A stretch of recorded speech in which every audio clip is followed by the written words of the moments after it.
નમસ્કાર વિદ્યાર્થી મિત્રો, અગાઉના લેક્ચરની અંદર આપણે એમાઇન સંયોજનની બેઝિક લાક્ષણિકતા વિશે આપણે સમજૂતી પ્રાપ્ત કરી છે. આજે આપણે નેક્સ્ટ ટોપિક આપણે વાત કરીએ એલિફેટિક એમાઇનની બેઝિકતા. એની અંદર પ્રથમ આપણે વાત કરીએ છીએ કે આલ્કેન એમાઇન સાથે એમોનિયાની સરખામણી. તો એની અંદર આપણે વાત કરીએ કે આલ્કેન એમાઇનની અને એમોનિયા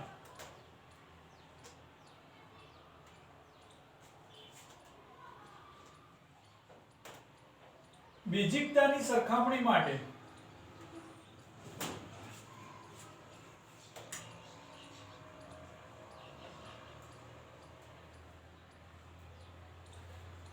પ્રોટોન સાથેની પ્રક્રિયા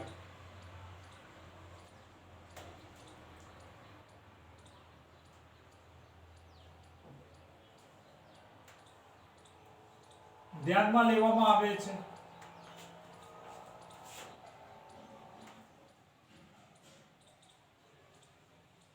તો વિદ્યાર્થી મિત્રો આપણે વાત કરીએ કે આલ્કેન એમાઇન અને એમોનિયાની બેઝિકતાની સરખામણી માટે આપણે પ્રોટોન સાથેની જે પ્રક્રિયા છે એને આપણે ધ્યાનમાં લેવામાં આવે છે. ફોર એક્ઝામ્પલ તરીકે આપણે વાત કરીએ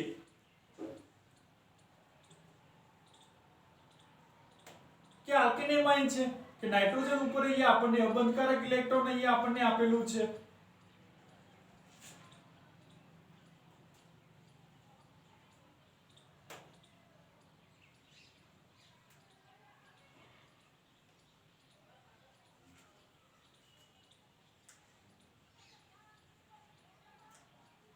અને આપણે એમોનિયા લઈએ છીએ તો આપણે પ્રોટોન ટ્રાન્સફર કરીએ છીએ.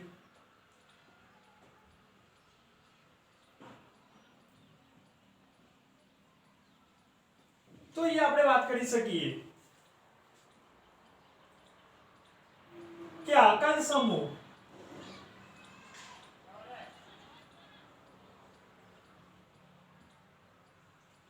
ઇલેક્ટ્રોન દાતા હોવાથી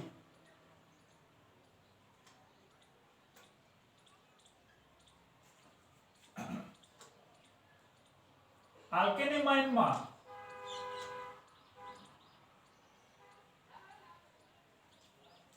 આલ્કાઇલ સમૂહ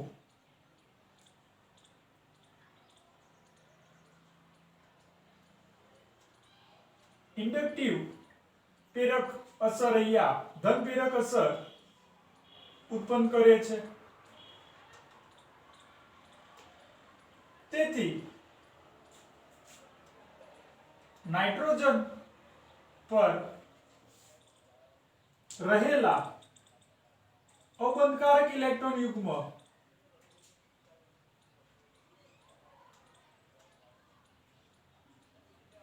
પ્રોટોન સાથે જોડાવા સહભાગી થાય છે.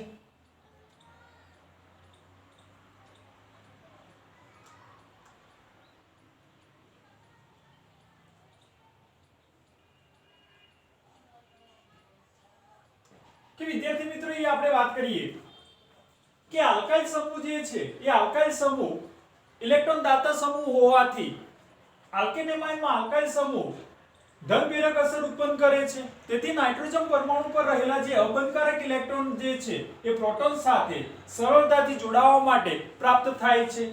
આ ઉપરાંત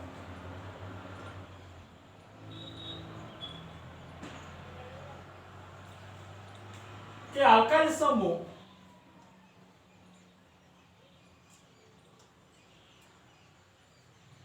ધન પ્રેરક અસર ઉત્પન્ન કરતો હોવાથી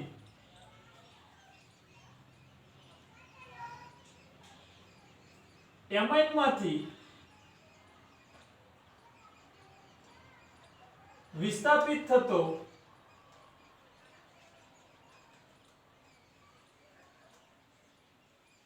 એમોનિયમ આયન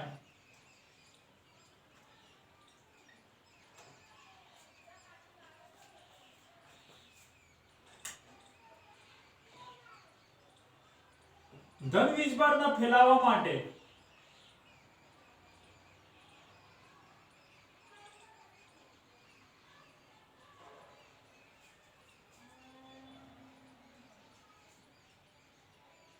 સ્થાયિત્વ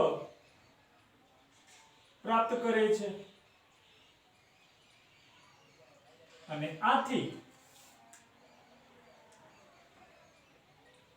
આલ્કેનેમાઇન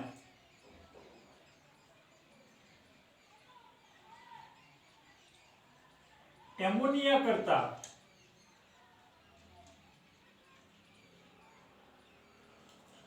પ્રબળ બેઝ છે.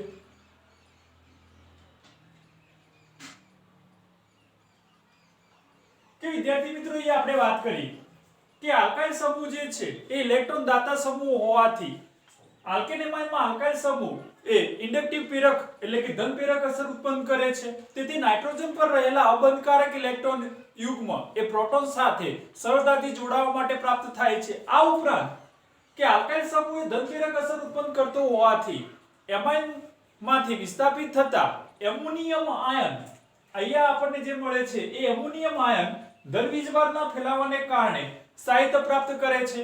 આથી આલ્કેનેમાઇન એમોનિયા કરતા પ્રબળ બેઝ હોય છે. સેકન્ડલી આપણે વાત કરીએ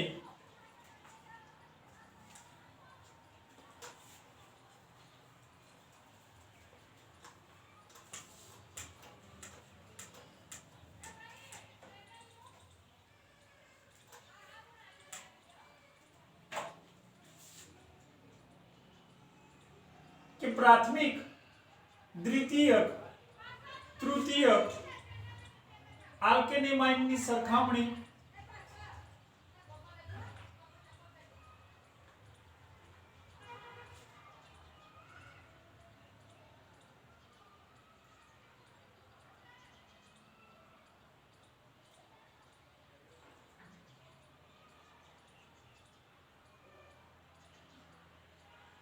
તો પ્રાથમિક, દ્વિતીયક, તૃતીયક આલ્કેનેમાઇનની સરખામણીની અંદર અહીંયા આપણે વિદ્યાર્થી મિત્રો વાત કરીએ કે તૃતીયક એમાઇનથી પ્રાથમિક એમાઇન તરફ જઈએ છીએ તેમ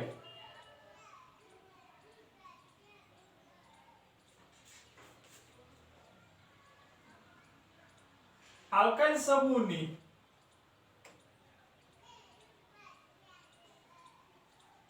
ધન પ્રેરક અસર ઘટે છે. કારણ કે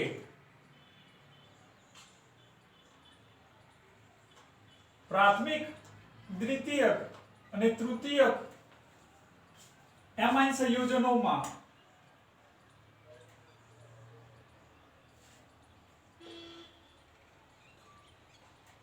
આલ્કાઇલ સમૂહની સંખ્યા અનુક્રમે 1, 2, 3 હોય છે. તો વિદ્યાર્થી મિત્રો એ આપણે વાત કરીએ કે તૃતીયક એમાઇનથી દ્વિતીયક અને દ્વિતીયક એમાઇનથી પ્રાથમિક એમાઇન તરફ જઈએ છીએ તેમ આલ્કાઇલ સમૂહની ધન પ્રેરક અસરની અંદર ઘટાડો થાય છે. કારણ કે પ્રાથમિક, દ્વિતીયક અને તૃતીયક આલ્કાઇલ એમાઇનની અંદર આલ્કાઇલ સમૂહની સંખ્યા જે છે એ 1, 2 અને 3 હોય છે. ફોર એક્ઝામ્પલ તરીકે આપણે વાત કરીએ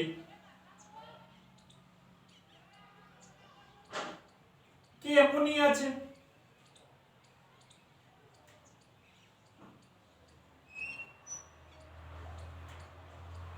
પ્રાથમિક એમાઇન છે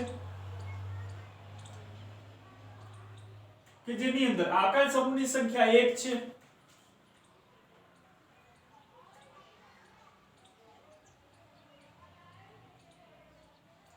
દ્વિતીયક એમાઇન છે કે જેની અંદર આલ્કાઇલ સમૂહની સંખ્યા 2 છે અને તૃતીયક એમાઇનની અંદર કે આલ્કાઇલ સમૂહની સંખ્યા 3 છે. તો વિદ્યાર્થી મિત્રો અહીં આપણે વાત કરીએ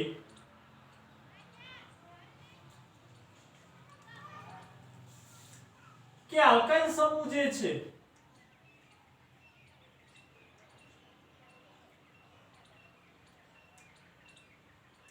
ઇલેક્ટ્રોન પૂરક સમૂહ છે એટલે કે ઇલેક્ટ્રોન રિલાઇઝિંગ સમૂહ છે.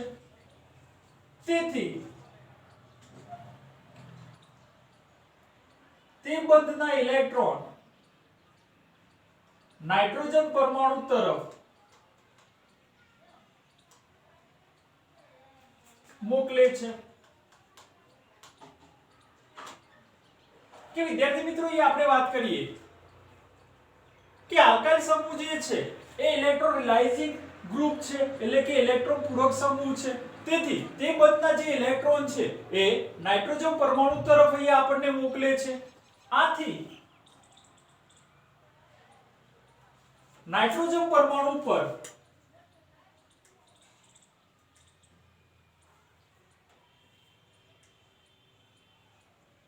ઇલેક્ટ્રોન ઘનતા વધે છે. નેક્સ્ટ પોઈન્ટ એ આપણે વાત કરીએ કે તૃતીયક એમાઇનમાં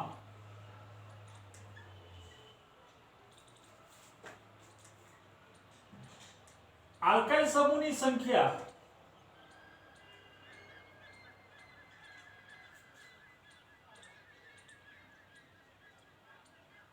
સૌથી વધુ હોવાથી તેમાં નાઇટ્રોજન પરમાણુ પર ઇલેક્ટ્રોન ઘનતા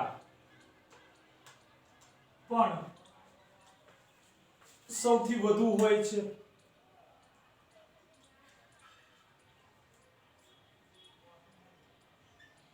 કે વિદ્યાર્થી મિત્રો એ આપણે વાત કરીએ એ પ્રમાણે કે તૃતીયકથી પ્રાથમિક એમાઇન તરફ જઈએ છીએ તેમ આલ્કાઇલ સમૂહની ધન પ્રેરક અસરની અંદર ઘટાડો થાય છે, કારણ કે એની અંદર આલ્કાઇલ સમૂહની સંખ્યા જે છે પ્રાથમિક દ્વિતીયક તૃતીયકની અંદર 1 2 અને 3 હોય છે. વધુમાં આપણે વાત કરી કે આલ્કાઇલ સમૂહ જે છે એ ઇલેક્ટ્રોલાઇઝિંગ ગ્રુપ એટલે કે ઇલેક્ટ્રોન પૂરક સમૂહ છે. તેથી નાઇટ્રોજન પરમાણુ એટલે કે તેથી તે બધા જે ઇલેક્ટ્રોન જે છે એ નાઇટ્રોજન પરમાણુ તરફ મોકલે છે. ઓકે, દરેકની અંદર. અને આથી નાઇટ્રોજન પરમાણુ પર ઇલેક્ટ્રોન ઘનતા વધારો થાય છે. વધુમાં કે તૃતીયક એમાઇનની અંદર આલ્કાઇલ સમૂહની સંખ્યા સૌથી વધુ છે. તેથી નાઇટ્રોજન પરમાણુ પર ઇલેક્ટ્રોન ઘનતા પણ સૌથી વધારે હોય છે. આથી આવા સંયોજનો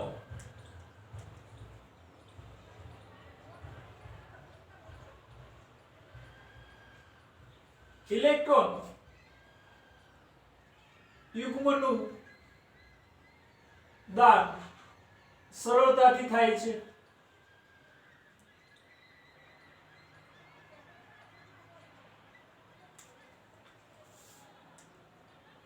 વધુમાં આપણે વાત કરીએ કે પ્રાથમિક, દ્વિતીયક અને તૃતીયક એમાઇન સંયોજનોમાં આલ્કાઇલ સમૂહની સંખ્યા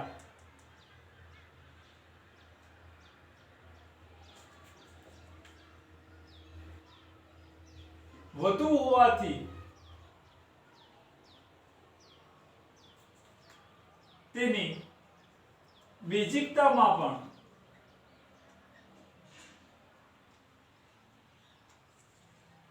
વધારો થાય છે.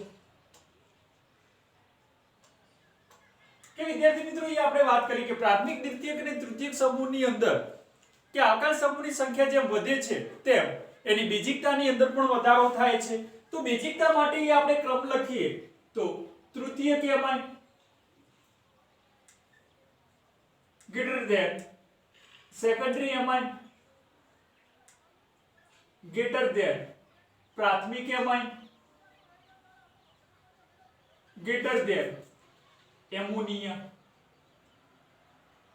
આ જે ઓર્ડર જે છે બેઝિકતા માટેનો જે ક્રમ અહીંયા આપણને આપેલો છે, જે વિદ્યાર્થી મિત્રો અહીંયા આપણે એમસીક્યુઝ માટે યાદ રાખવો છે.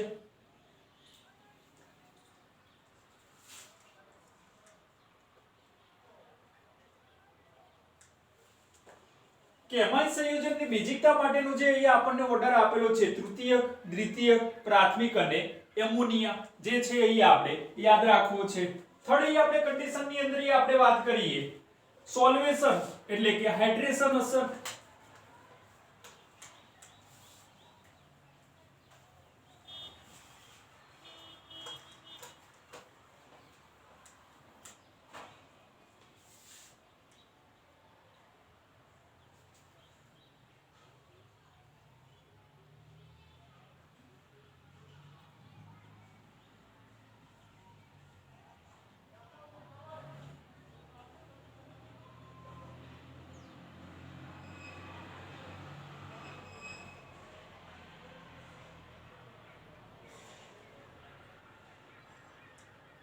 કે સોલ્વેશન અસરની અંદર આપણે વાત કરીએ કે વિવિધ પ્રકારના આલ્કેન એમાઇનમાં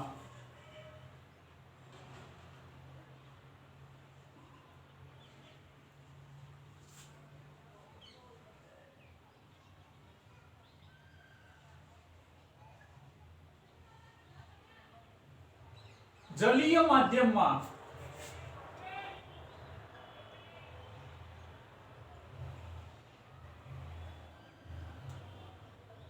બેઝિક તરીકેની પ્રબળતા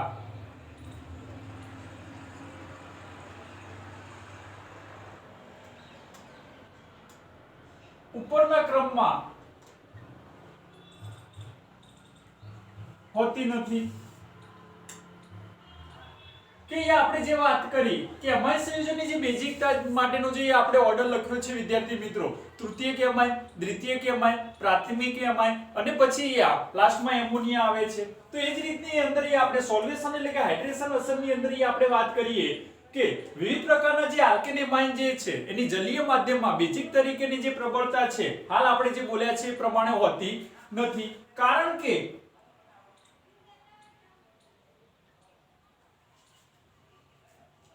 આલ્કાઇલ સમૂહની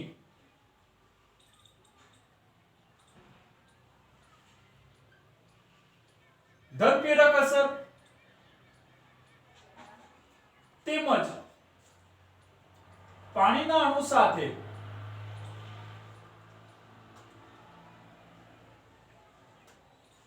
સોલ્વેશન તેમજ ધન આયનની સ્થિરતા પર અસર કરે છે.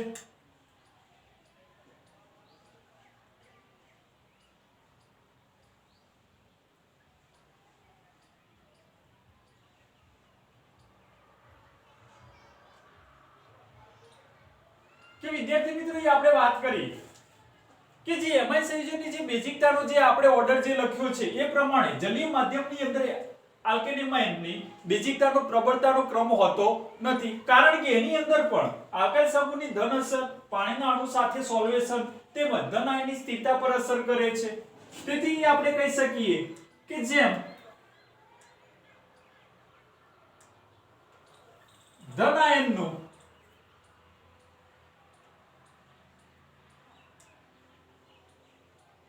કદ મોટું તેમ સોલ્વેશન ઓછું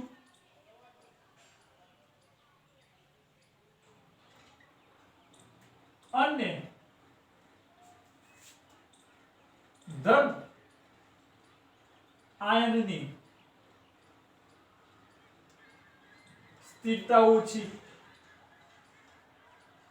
કે વિદ્યાર્થી મિત્રો એ આપણે જે વાત કરી છે એ પ્રમાણે કે જેમ ધન આયનનું કદ મોટું હોય તેમ સોલ્વેશન અસર ઓછી હોય અને ધન આયનની સ્થિરતા પણ ઓછી જોવા મળે છે. ફોર એક્ઝામ્પલ તરીકે આપણે વાત કરીએ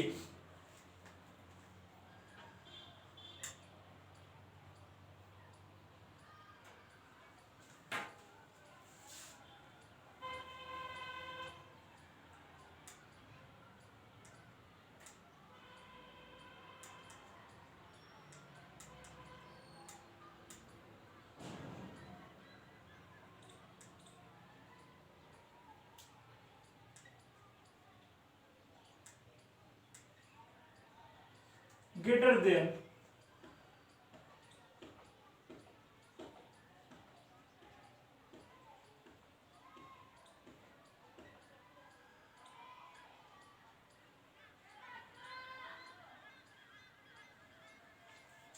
greater than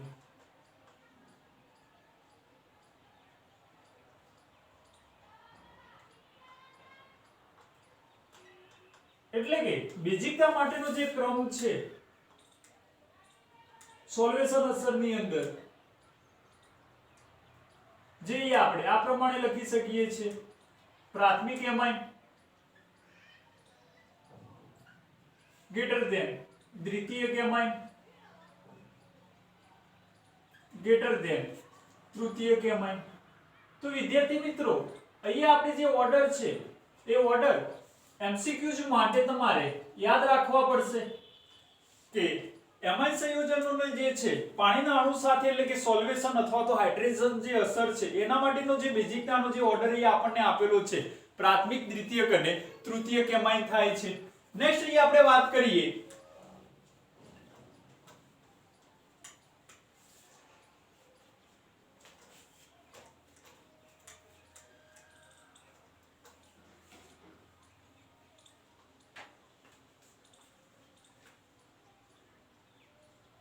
કે અવકાશીય અવરોધક અસર.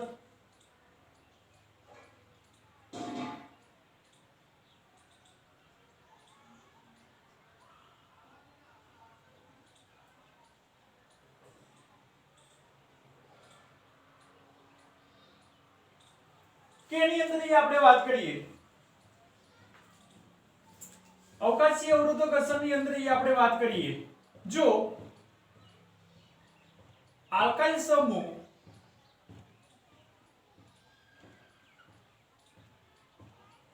મિથાઇલ સમૂહની જેમ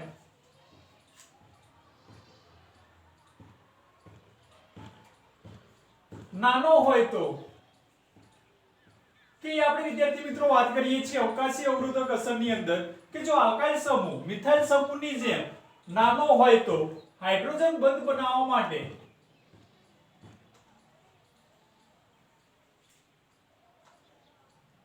કે હાઇડ્રોજન બંધ બનવા માટે કોઈ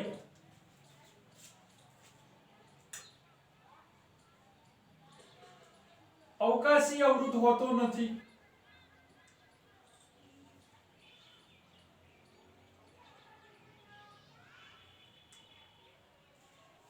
કે આલ્કાઇલ સમૂહ જે છે એ મિથાઇલ સમૂહની જેમ જો નાનો હોય તો હાઇડ્રોજન બંધ બનાવવા માટે કોઈ અવકાશી અવરોધ હોતો નથી. પરંતુ જેમ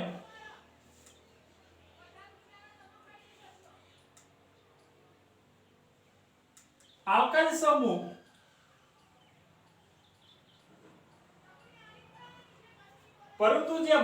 સમૂહનું કદ વધે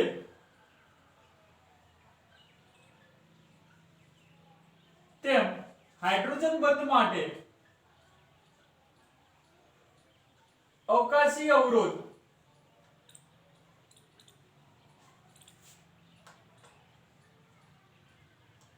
વધે. તેથી મિથાઇલ વિસ્થાપિત એમાઇન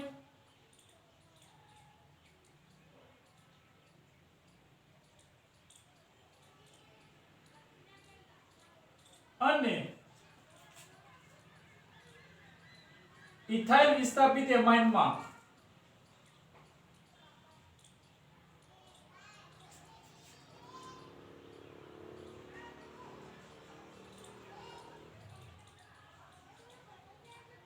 બેઝિકતાનો ક્રમ નીચે મુજબ હોય છે કે વિદ્યાર્થી મિત્રો અવકાશી અવરોધકની અસરની અંદર આપણે વાત કરી છે એ પ્રમાણે કે જો આલ્કાઇલ સમૂહની જેમ મિથાઇલ સમૂહ પણ જો નાનો હોય તો હાઇડ્રોજન બંધ બનાવવા માટે કોઈ અવકાશી અવરોધક અસર હોતી નથી. પરંતુ જેમ આલ્કાઇલ સમૂહનું કદ જેમ વધે છે તેમ અવકાશી અવરોધ પણ વધે છે.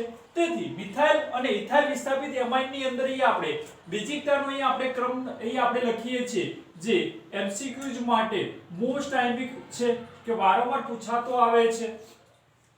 નીટ લેવલની અંદર પણ આપણને વારંવાર પૂછાતો આવે છે કે મિથાઇલની અંદર આપણે વાત કરીએ છીએ પ્રથમ આપણને આપેલું છે સેકન્ડરી એમાઇન, સેકન્ડ જે છે પ્રાઇમરી એમાઇન અને એના પછી જે છે કે ટર્સરી એમાઇન.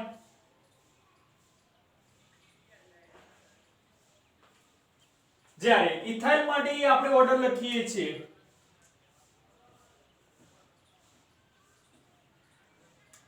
દ્વિતીયક એમાઇન,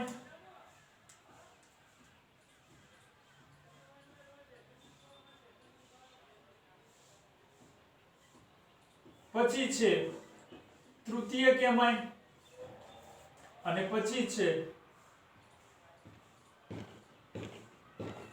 પ્રાથમિક એમાઇન.